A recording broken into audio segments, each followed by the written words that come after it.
Chapter 1 of this book, titled Don't Try, introduces Charles Bukowski, an unconventional figure who defied the traditional path to success. Bukowski, characterized as an alcoholic, womanizer, and gambler, did not conform to societal expectations and was far from a typical self-help guru. Despite his unconventional lifestyle and a lifetime of failures, he harbored a desire to become a writer. For years, Bukowski faced rejection after rejection in his writing career, working a mundane job at a post office and battling his demons with alcohol and gambling. However, at the age of 50, he finally received an opportunity from a small independent publisher, which marked the turning point in his life. He wrote his first novel, Post Office, in just 3 weeks. Bukowski went on to become a successful novelist and poet, selling millions of copies of his books, defying the odds and achieving a level of fame that few expected. His story embodies the American dream.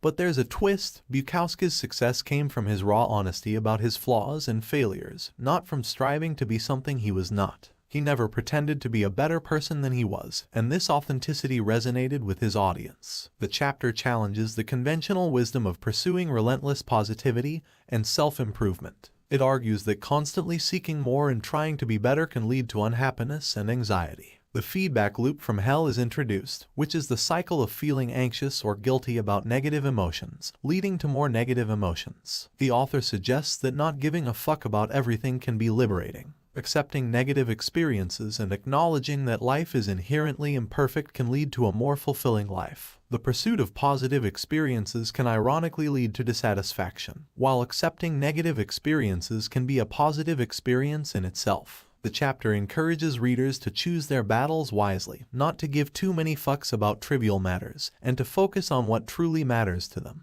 It concludes by emphasizing that life's challenges and negative experiences are an integral part of existence, and by not giving a fuck about them, one can become more resilient and ultimately happier. The Subtle Art of Not Giving a FCK by Mark Manson is about redefining our values and priorities in life. It emphasizes the importance of giving our limited energy and attention to things that truly matter, and not getting caught up in trivial or superficial concerns. The book explores 3 key subtleties. 1. Not giving a fuck does not mean being indifferent. It means being comfortable with being different. Indifference is a sign of fear and insecurity, whereas not giving a fuck means not caring about adversity in the face of your goals and values. It's about being willing to be different, even if it means standing out or being an outcast. 2. To not give a fuck about adversity, you must first give a fuck about something more important than adversity. People often give too many fucks about trivial matters because they lack a more significant purpose or focus in their lives. Finding something truly meaningful to care about allows you to reserve your energy and attention for what matters most. 3. Whether you realize it or not, you are always choosing what to give a fuck about. From childhood to adulthood, we develop the ability to choose what we care about. Understanding this power of choice and accepting that suffering and challenges are part of life leads to practical enlightenment and the ability to handle adversity more effectively. The book encourages readers to embrace the idea that it's okay for things to be challenging or imperfect and to focus on what truly matters. It promotes a shift in perspective to find meaning and purpose in life's difficulties and to give fewer fucks about inconsequential matters. In this chapter, the author tells the story of a prince who grew up in luxury and comfort, shielded from the world's suffering by his father. However, despite his opulent upbringing, the prince becomes dissatisfied and eventually leaves the palace to experience the harsh realities of life. He subjects himself to extreme suffering, believing it will bring him enlightenment. After years of hardship, he realizes that suffering alone is not meaningful, and he seeks a new path. The chapter argues that happiness is not an equation to be solved but an ongoing process. It suggests that humans are biologically wired to experience dissatisfaction and insecurity as motivators for change. The author introduces the concept of disappointment panda, a superhero who tells harsh truths and emphasizes the importance of facing and solving problems rather than denying or blaming others for them. The chapter also explains that emotions are biological signals designed to guide individuals toward beneficial changes. Negative emotions are a call to action, indicating unresolved problems, while positive emotions are rewards for taking proper action. The author encourages questioning one's emotions and highlights the pitfalls of over-identifying with them. Ultimately, the chapter concludes that the pursuit of ultimate happiness or the avoidance of all problems is an unrealistic and unattainable goal. Life is filled with ongoing challenges, and true happiness comes from actively engaging with and solving these problems. This passage explores the idea that true fulfillment and success in life come from embracing and enduring the struggles and challenges that one faces. The author suggests that it's easy for people to desire a life filled with pleasure, happiness, and success, but what really matters is what pain or struggles individuals are willing to endure to achieve their goals. The author gives examples of various life aspirations, such as career success, great relationships, physical fitness, and creative pursuits. They emphasize that the key to achieving these goals is not just wanting the end result, but also being willing to go through the difficulties, setbacks, and hard work required to reach them. The passage highlights that pleasure is the easy part, and most people have similar desires for happiness. The more crucial question is what pain or challenges individuals are willing to sustain and overcome to attain their objectives. The author argues that this willingness to face and manage difficulties is what defines and separates people, ultimately leading to personal growth and success. The author shares a personal example of fantasizing about becoming a musician, but realizing they were more in love with the idea of success than with the hard work and struggle required to achieve it. This personal insight led them to understand the importance of enjoying the process and embracing the struggles along the way. In conclusion, the passage underscores the idea that life's fulfillment and meaning come from the journey itself, the struggles, and the challenges that individuals willingly undertake in pursuit of their goals, rather than just the end results or rewards. Chapter 3 of the book discusses the concept of entitlement and self-esteem. It begins with a story about a guy named Jimmy who appears successful and confident but is, in reality, a deadbeat who lives off others' money. The author criticizes the self-esteem movement that began in the 1970s, arguing that merely feeling good about oneself without a valid reason does not lead to success. The chapter also recounts a personal experience from the author's adolescence, highlighting the consequences of entitlement. The author reflects on how traumatic experiences can lead to entitlement and unhealthy behaviors, sharing his own journey of overcoming entitlement and selfishness, particularly in relationships with women. In this section, the author reflects on a period of his life where he struggled with personal issues, unemployment, and unhealthy relationships. He discusses how deep pain and helplessness can lead to entitlement and how entitlement can manifest in two ways: the belief that one is exceptional and deserving of special treatment, or the belief that one is inferior and also deserving of special treatment. The author argues that society's exposure to extreme and exceptional information through the media and the internet makes people feel insecure and drives them towards entitlement and addiction. The author challenges the idea that everyone can be extraordinary and argues that this belief can be harmful. Instead, he emphasizes the importance of accepting that most of life is ordinary and that it's okay not to be exceptional. He suggests that true emotional and physical health come from accepting the mundane truths of life and finding joy in ordinary experiences, such as friendship, creativity, helping others, reading, and laughter. In this chapter, the author tells the story of Second Lieutenant Hiru Onoda, a Japanese soldier who continued to fight in the jungle of Lubang Island in the Philippines for nearly 30 years after World War II ended because he believed he had to follow orders never to surrender. He also introduces Norio Suzuki, an adventurer who went in search of Onoda. The author reflects on how individuals sometimes choose to dedicate their lives to seemingly useless or destructive causes and how this relates to self-awareness. The author discusses self-awareness as having multiple layers, starting with understanding one's emotions, then delving deeper to ask why one feels certain emotions, and finally, understanding personal values and the metrics by which one measures success and failure. He emphasizes the importance of asking why questions to reach a deeper level of self-awareness, highlighting that the meaning of each problem in life is not objective but is determined by how individuals choose to think about and measure them.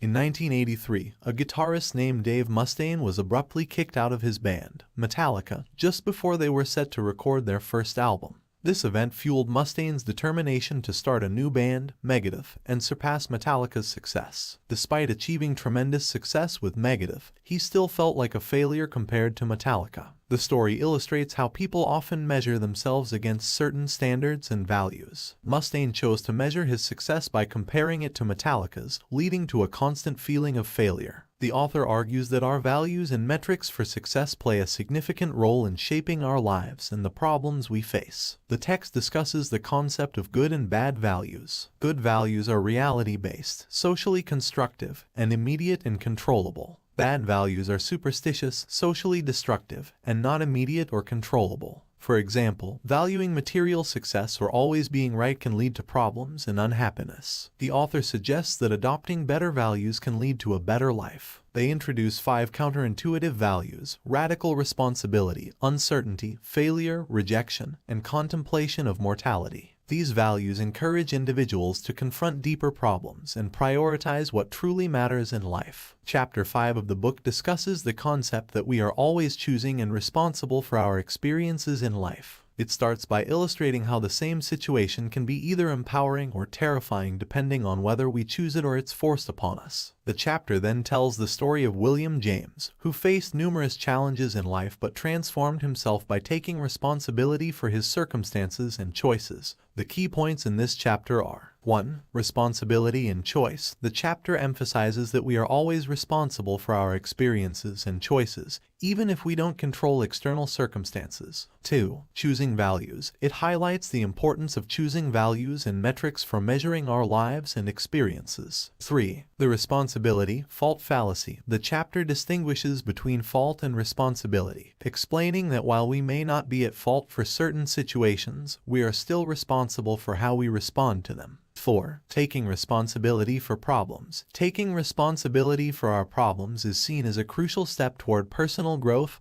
and improvement. 5. Learning from challenges. Embracing responsibility for problems can lead to significant personal growth and learning experiences. In essence, the chapter argues that taking responsibility for our lives, even when facing challenges, is the path to personal growth and improvement. Blaming others only hinders our progress. The text discusses the concept of responsibility in the face of adversity, even when facing tragic events or challenging circumstances. It emphasizes that individuals have the responsibility to make choices and manage their emotional and psychological responses, regardless of the severity of the situation. The author presents examples like Malala Yousafzai, who survived being shot by the Taliban and continued her advocacy for women's rights, and teenagers with OCD who learned to manage their condition by choosing new values. The text also criticizes the trend of victimhood chic on social media, where people often seek attention and sympathy for minor grievances, distracting from real issues. In conclusion, the text suggests that individuals have the power to choose their values and where to invest their emotional energy, even when facing challenging circumstances, and that taking responsibility for one's choices is essential for personal growth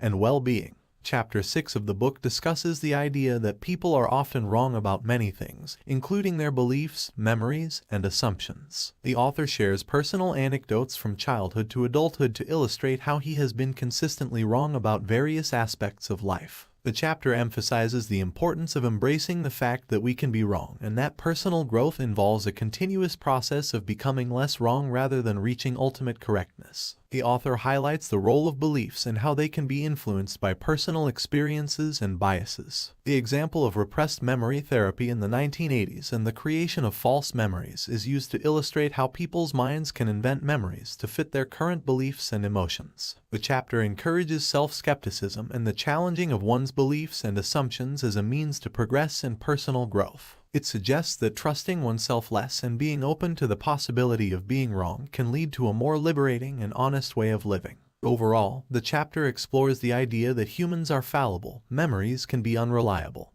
and beliefs can change over time, emphasizing the importance of self-reflection and growth through self-awareness. The passage discusses the dangers of pure certainty and highlights the negative consequences of being unwaveringly sure of one's beliefs and values. It tells the story of the author's encounter with Erin, a person who believes she can cure death and insists on the author's involvement in her mission, leading to obsessive behavior and harassment over the years. The author then delves into the psychological aspects of certainty, drawing on the work of psychologist Roy Baumeister and the Milgram experiments to demonstrate how certainty in one's righteousness can lead to harmful actions and behaviors. The passage also explores how the pursuit of certainty can breed insecurity and entitlement. In response to these issues, the author suggests embracing uncertainty as a path to personal growth and development. The passage introduces Manson's law of avoidance, which states that people tend to avoid things that threaten their identity, whether positive or negative. By letting go of the need to be certain about one's identity and values, individuals can open themselves up to change and progress. The author provides practical advice on how to become a little less certain of oneself, including asking questions like "What if I'm wrong?"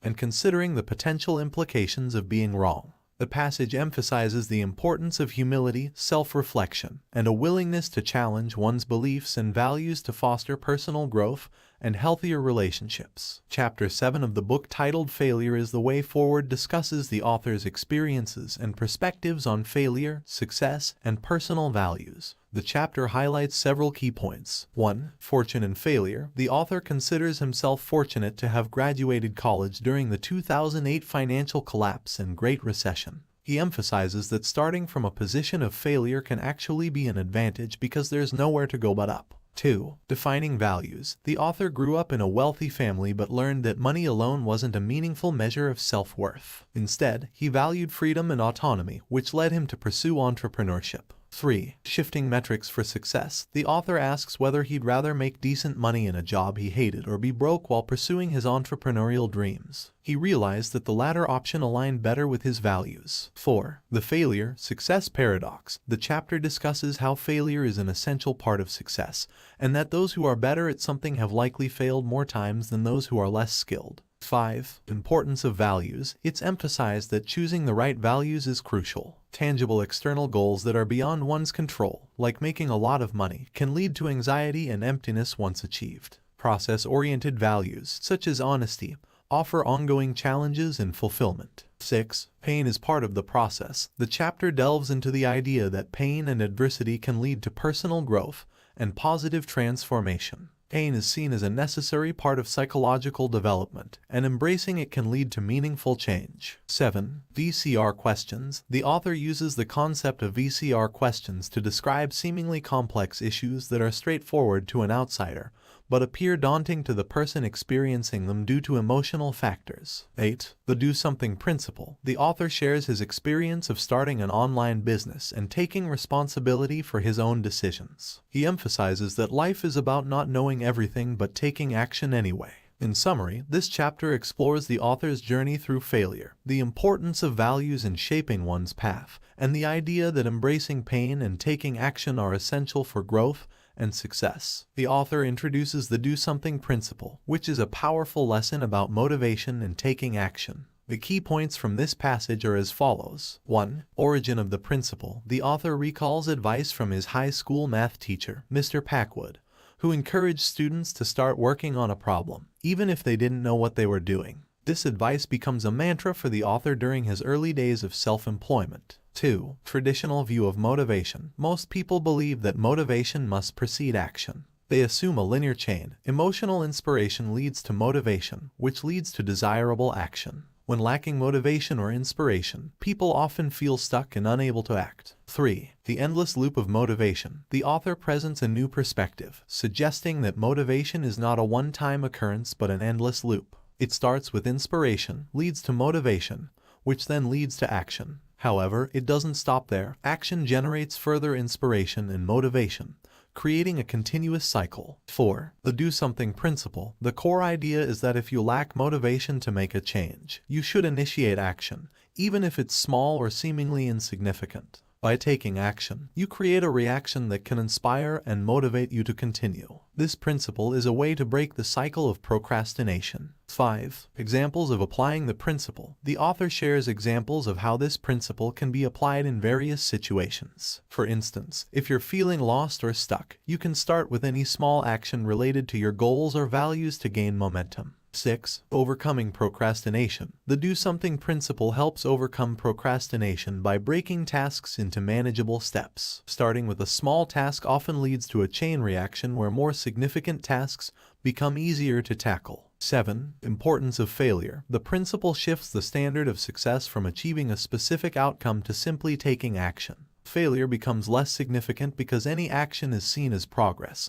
and a source of inspiration and motivation. 8. Adopting new values. The principle can also help in adopting new values or changing one's perspective. By taking small actions aligned with desired values, individuals can gradually shift their mindset and behavior. In summary, the do something principle emphasizes the importance of taking action as a means to generate motivation and inspiration. It breaks the cycle of inaction and procrastination, allowing individuals to make progress and overcome challenges. Chapter 8 of the book discusses the importance of saying no and establishing boundaries in relationships. The author reflects on their past experiences as a digital nomad, traveling the world and pursuing various adventures. They acknowledge that while the pursuit of absolute freedom and constant novelty seemed exciting, it lacked lasting significance. The chapter also delves into the idea that romantic love, often portrayed dramatically in popular culture, can be unhealthy when used as an escape from personal problems. The author emphasizes the importance of boundaries in relationships, where individuals should take responsibility for their own problems and not take on or expect others to solve them. Unhealthy relationships tend to blur responsibilities and often involve one person taking on too much responsibility for the other's issues. The author suggests that rejection is a crucial life skill, as it helps individuals maintain their values and identity. They argue that avoiding rejection or conflict can lead to a valueless, pleasure-driven life. Rejecting something is necessary for valuing something else. In summary, the chapter emphasizes the need for boundaries, responsible problem-solving in relationships,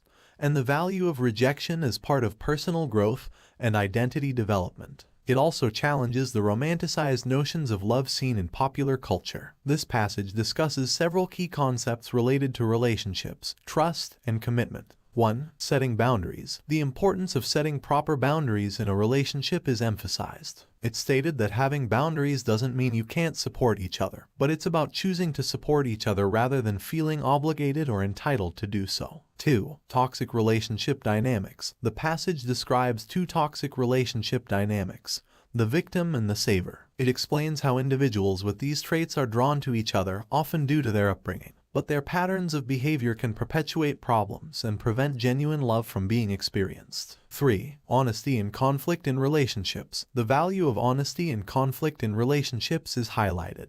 The author shares a personal example of being honest with their partner even when it might lead to temporary discomfort. Conflict is seen as a means to build trust and intimacy in a relationship. 4. Trust. Trust is identified as the most important ingredient in any relationship. Cheating is discussed as a breach of trust that can be challenging to rebuild. It's suggested that rebuilding trust involves the trust breaker acknowledging their values and demonstrating improved behavior over time. 5. Commitment. The passage suggests that commitment and depth of experience are intertwined. Committing to fewer choices and going deep into them can lead to a greater sense of freedom, happiness, and success compared to constantly pursuing more options. In summary, the passage encourages the importance of setting boundaries, recognizing toxic relationship dynamics, being honest and open in relationships, rebuilding trust when it's broken, and understanding that commitment and depth can lead to a more fulfilling life. Chapter 9, titled "And Then You Die," recounts a transformative experience in the author's life. At a party near a lake in Texas, the author's friend Josh, after a conversation about life and dreams,